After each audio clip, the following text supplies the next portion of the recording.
So I picked some flowers to do some flower pressing, and I'm just going to show off what I collected. My grandma made this flower press for me, and all I got to do is screw on the top when I'm done. So I have these here. I'm going to use some parchment paper so that it doesn't get stuck to the bottom. Get stuck to the paper, I should say. And this is the first layer. I'm going to rearrange that so that, because if they're too close together, they'll get stuck to each other. But the cut of the parchment paper is a bit small, but I don't want to, that should be okay. Then I'll layer on some more parchment paper because I don't want it to, again, get stuck to the paper. That would make it very hard to take it off. So that's layer number 1, and I'm just going to repeat the process. This is my second layer.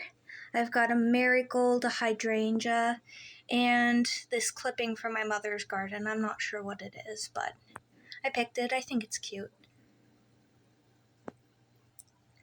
Third layer is just this fern. I really love ferns, so I had to grab it.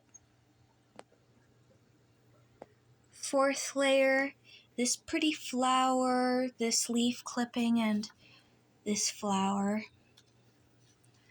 I wish I knew their names, but I'm not that kind of person. Next here I've got this lovely green maple leaf, or at least that's what I think it is. And it's really pretty. It's nothing too fancy, but I think it'll press really well. I found this leaf. I have no clue what it is, but I think it's really cute. I love the little serrated edges on it. I like the veins. It's just a nice leaf, and I can appreciate that. I've got this cutting here of Hedera helix. I know the name of it because it's a common house plant, but it's actually really invasive, so I took a clipping of it. Just because it's pretty doesn't mean that it should be taking over all the native wildlife, but, you know, I'm not an expert in these things. I'll do what I can.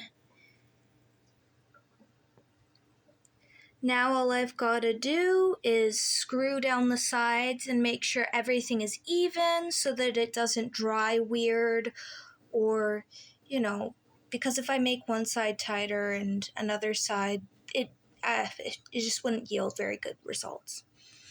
My grandma made this as a present for me when I was like 6 to 8 years old, and I didn't really use it. I used it once, I think. But when I found this in a closet, I actually found some flowers inside.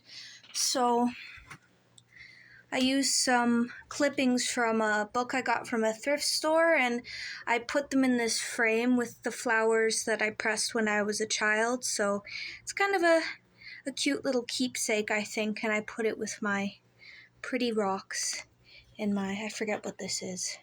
Some sort of fossil in my plants. So yeah, it's a nice little project. I had a good time.